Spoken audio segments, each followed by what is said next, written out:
it as small as possible.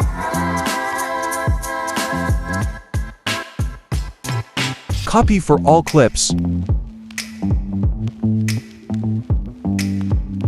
0.2 second and apply for all clips. Add a keyframe on start and end after that. Find opacity. At start set it 0 and at the end 100.